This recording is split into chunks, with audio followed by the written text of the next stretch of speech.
Welcome to the Barker Podcast Collection.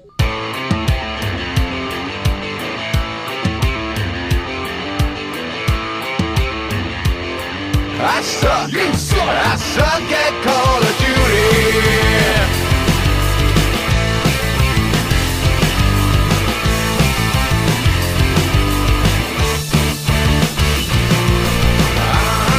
You suck.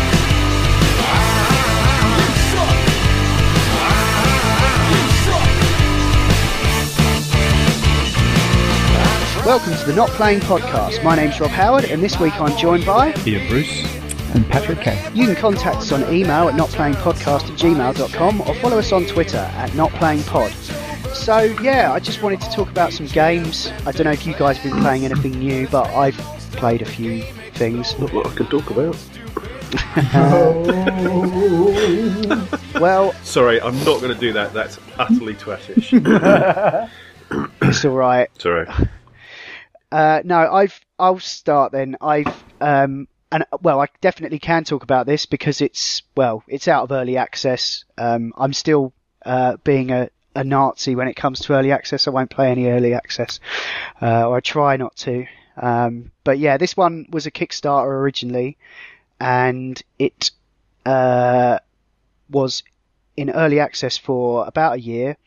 And yeah, so Darkest Dungeon, it's just come out. It's been getting some pretty good reviews and stuff. It's an interesting game. Basically what it does is it's an exploration of the stresses of dungeon delving.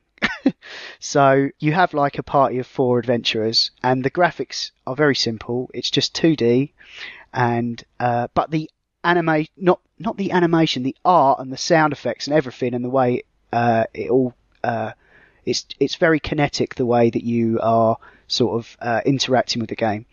And so you have a party of 4, and there's some very interesting classes in the game.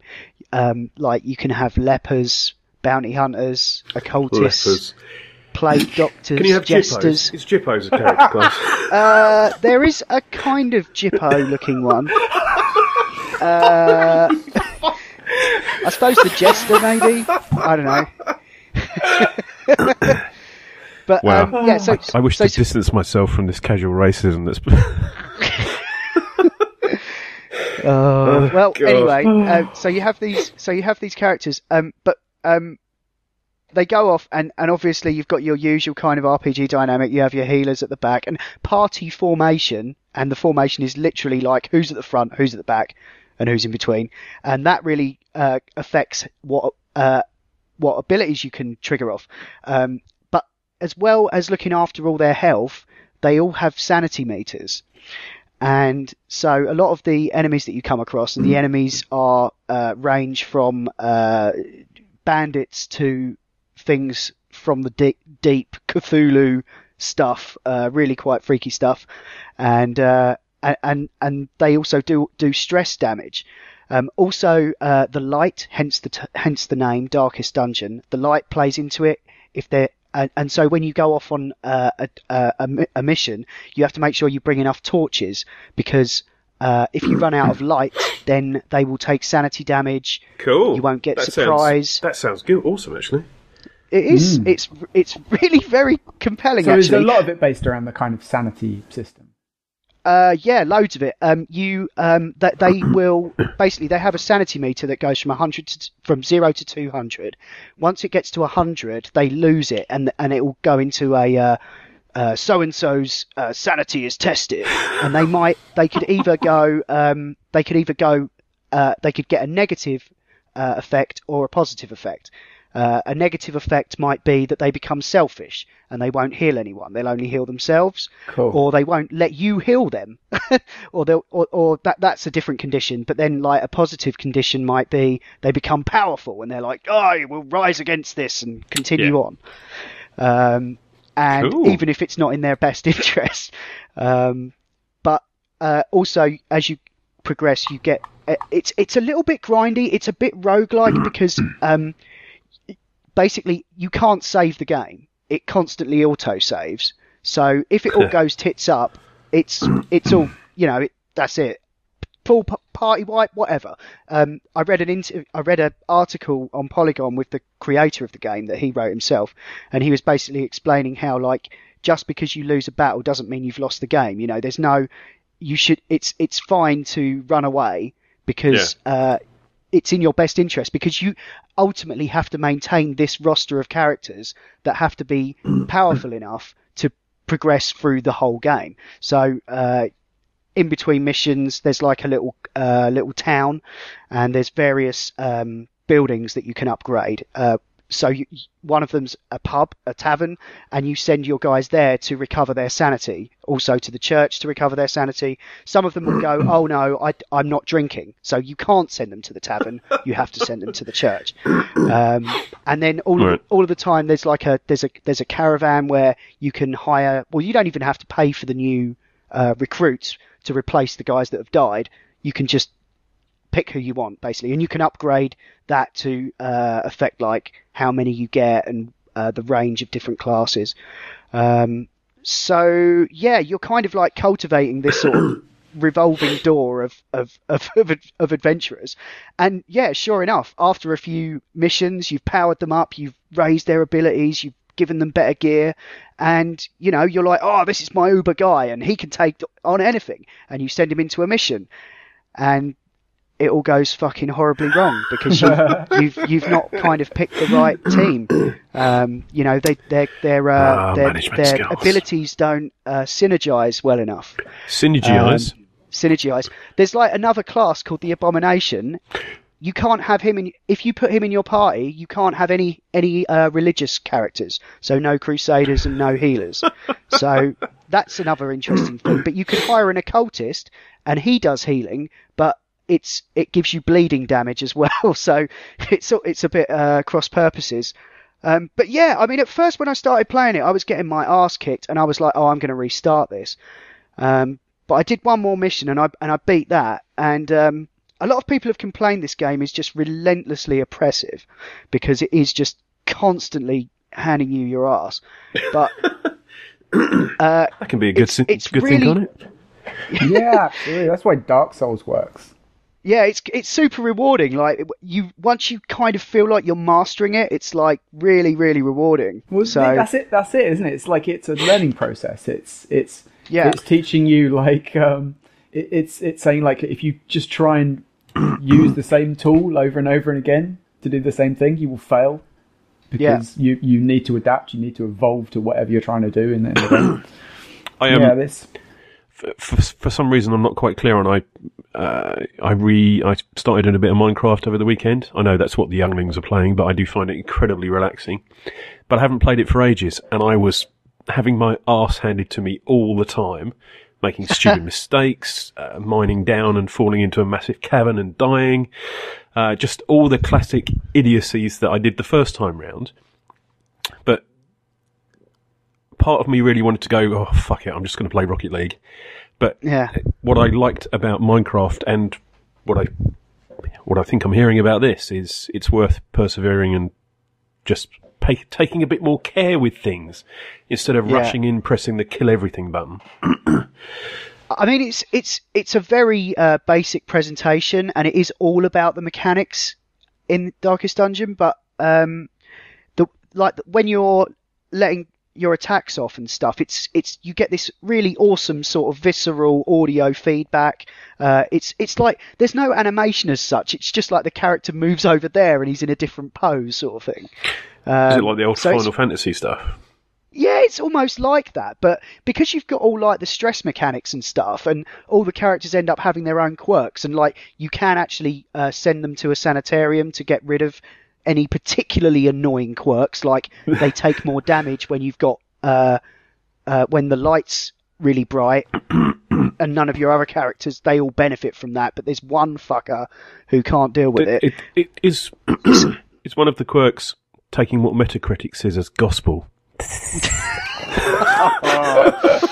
I wasn't going to get to this yet, but sorry. We had a lively discussion yesterday about how I just mentioned the X-Files had got some pretty mixed reviews, and Ian was basically like, "Who gives a fuck?"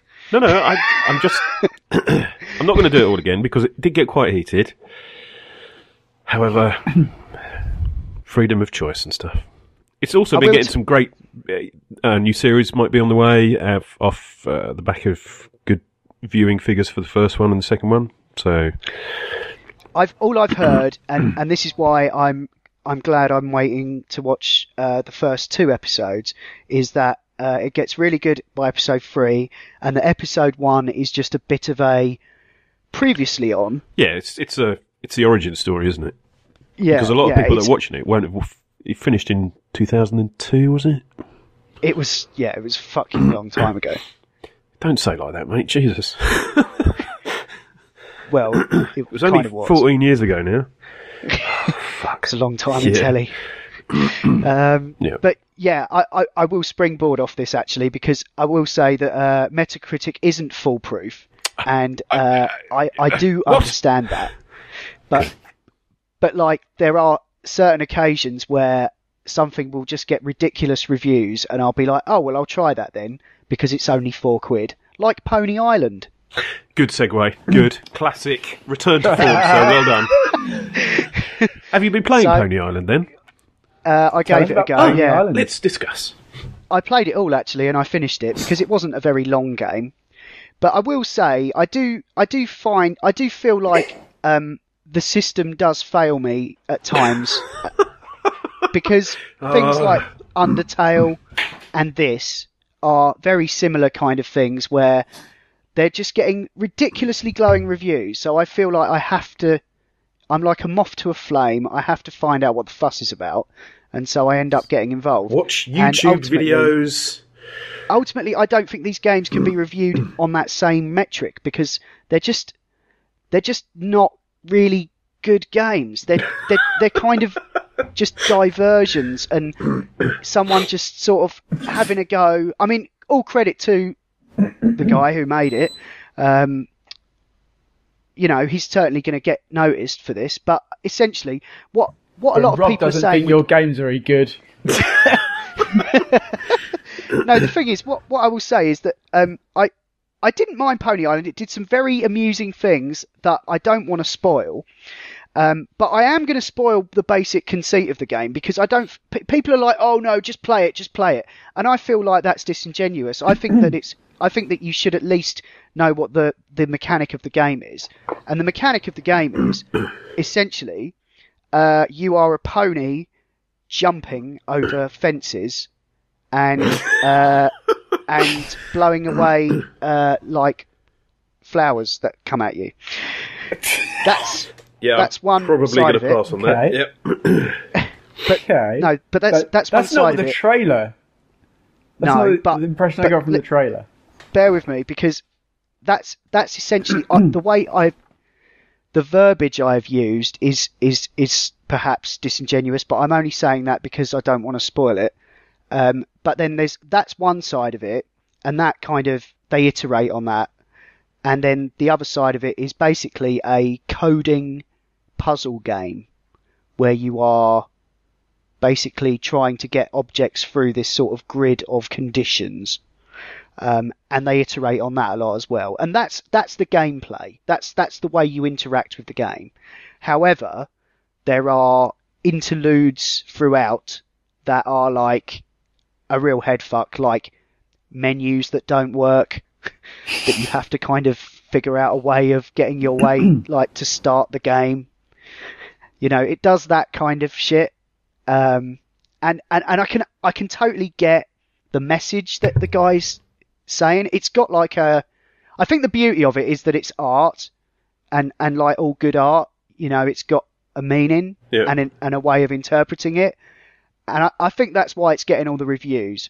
But I just feel like I feel it's disingenuous to give that like the same score as something like The Witcher or Darkest Dungeon. Aren't they different things though? Well, they are, and that's what makes it so weird, isn't it? Because assign a score. The problem is, Rob, not that it's got the same review or the same number as The Witcher. The problem is that you've chosen simply a number as a metric for what you should be interested in, and you need to be less kind of reductionist. Just don't look at a list. And that's my to problem find with your next thing. Metacritic. That's the problem, dude. Yeah, absolutely. That's my problem with Metacritic. It takes somebody's opinion and assigns it a value. And that has no value at all. Because what's 10 for you might not be 10 for me. Yeah. And that's the... Absolutely. I'm watching a gameplay video for Pony Island, and I can see it looks like art. But for a person who wants a more arty game and doesn't want to hack and slash or shoot people in the face, I could see why they might give it a 10, because it feels like a breath of fresh air, maybe. But for people who want to COD and RPG all the time, they might go, no, graphics are shit. And that's fair enough. But these are the people that review stuff on Metacritic. But I know I'm complaining, but I'm also kind of grateful that I'm so sort of insane like this, because it does we give are me, as well, my friend. It does kind of give me the broadest sort of range of experiences available. Yeah. So it's a double-edged sword, I think. It is. But I just wanted to highlight the fact that, this game is getting amazing scores, but do not go into it thinking it's of a comparable quality to a lot of other games that score the same. You know, it's just too slight. You're not getting it. You're not getting it, dude. It's about... that game is a 90 for someone. You're looking at a number and thinking that it's an objective score. That's not the point. That's not the point. Subjective. Yeah. This is my this is my descent into divorcing myself from Metacritic averages, perhaps. Oh, you can't do just VR this year. Weaning yourself off Metacritic next year. I'm someone who genuinely goes for like really kind of immersive VR games. That's the thing that's kind of in my field of view. But like one of my favourite games last year was like a 90s style Metroidvania platformer. Like it's cool to try things from outside of your normal preference. And you know, sometimes you're not going to enjoy them as much as a thing, but like you mustn't take that as being a loss. You know, you've just tried something a bit different, haven't you? I have. I just feel like I don't know. I don't think you should be angry at Metacritic. Like it's kind of a useful tool for just finding out what's out there and what people are playing and what's popular with people. But you shouldn't take it as gospel for what to play next. It's not the Bible. Don't be lazy. No, I'm not. It's like I'm not even. It's like I'm not complaining about Metacritic. That's my problem. I'm complaining that I feel like perhaps some people are reviewing these games like art and not maybe quantifying them into what they actually are. Yes, and that's the score thing, isn't it? If you had, there were a few game sites that got rid of scores for a while and had a breakdown of the different things and why they liked them. And I've always found those much more insightful rather than saying graphics 9, gameplay 4. Well, what's the disparity between those two things? Also, what's your normal requirement for graphics in a game? If you're an eye candy whore and you're playing Minecraft or something like that, you're never going to like it because it doesn't have the shinies everywhere. But if you just want to play a great game and create stuff, Minecraft should perhaps be at the top of the list, in my opinion. Absolutely. And like that, the number is still totally useful. Like, just having a number assigned to a game is absolutely useful. It's like, it's the first filter.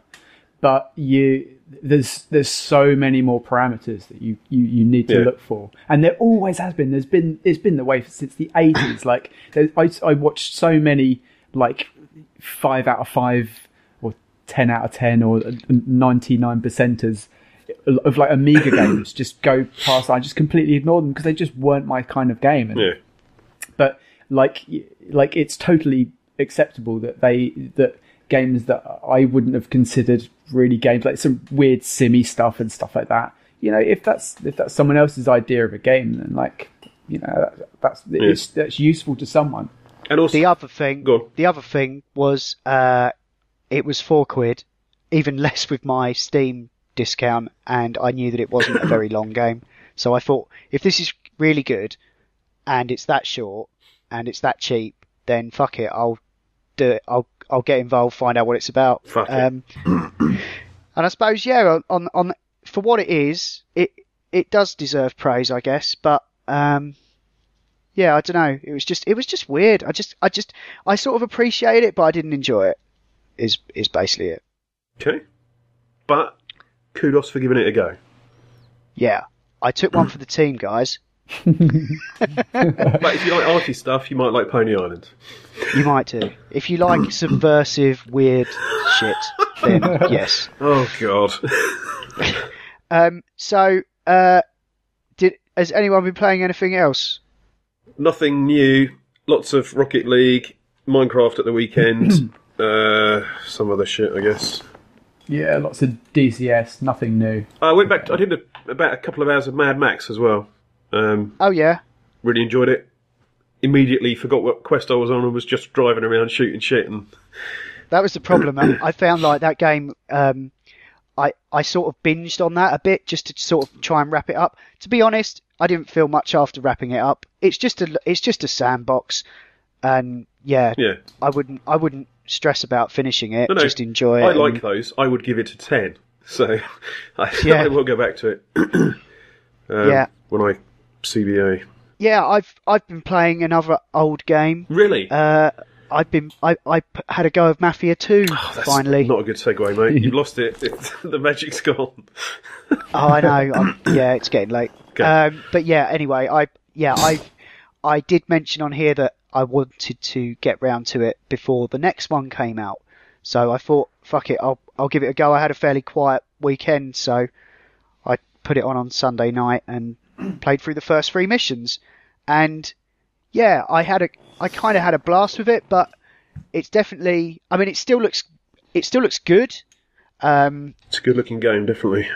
It is, but a lot has changed in 4 years, my God. From a gameplay point of view? Not necessarily, but certainly from, I mean, it's weird playing this after GTA 5. Yeah, that was, sorry to interrupt your flow, but that was always my problem with this. It's a wonderful game and I would recommend it wholeheartedly, but sometimes I just want to get out and have a look in that shop, or I want to get out and do a bit more than just go from A to B to have a bit of story. Yeah. It does it well though. It was off the back of GTA 4, I think I played that. It feels like a set yes. rather than a real place. Yeah. Everything is there just to move the story forward, and that's okay. Yeah. And some of the like NPC interaction stuff is a bit weird. Like your mate, it'll say follow him, and he's just standing there. So I'm like, well, I guess I'm going up here then, right? This way, yeah. So I go up there, and it's like, you following? You following? Oh, he's following me. Brilliant. Come on then.